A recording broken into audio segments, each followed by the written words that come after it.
us for some extraordinarily petty bit of trivia, and suddenly he sings out, "Don't cry for me, Argentina." The press then wrote that he was finally losing his marbles. Now, these honored guests, right here before us, who have held this noble post, know well of the slings and arrows of outrageous fortune. He was a class act from birth to death.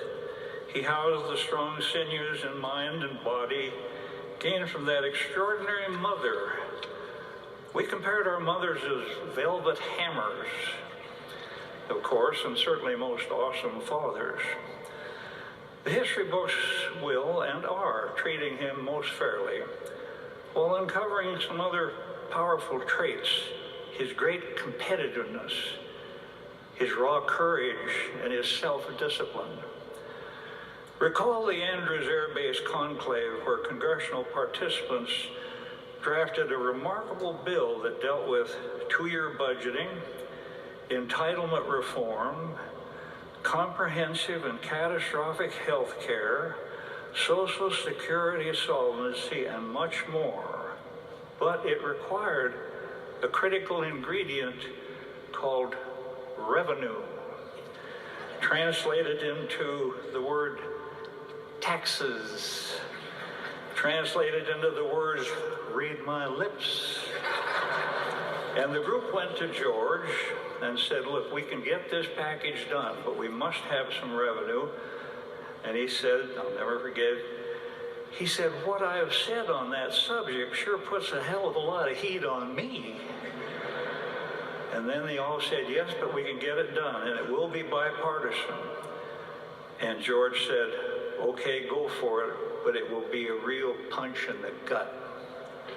Bob Dole, then, a loyal warrior for George, took it back to the Senate, and we won a very strong bipartisan vote. And went over to the House, where his own party turned on him. Surely one of the main factors assuring his return to private life. But he often said, when the really tough choices come, it's the country, not me. It's not about Democrats or Republicans. It's for our country that I fought for. And he was a man of such great humility. Those who travel the high road of humility in Washington, D.C. are not bothered by heavy traffic. And he had a very serious flaw, known by all close to it. He loved a good joke, the richer the better, and he'd throw his head back and give that great laugh, but he never, ever could remember a punchline. And I mean never. So the punchline for George Herbert Walker Bush is this: you would have wanted him on your side. He never lost his sense of humor. Humor is the universal solvent against the abrasive elements of life. That's what humor is.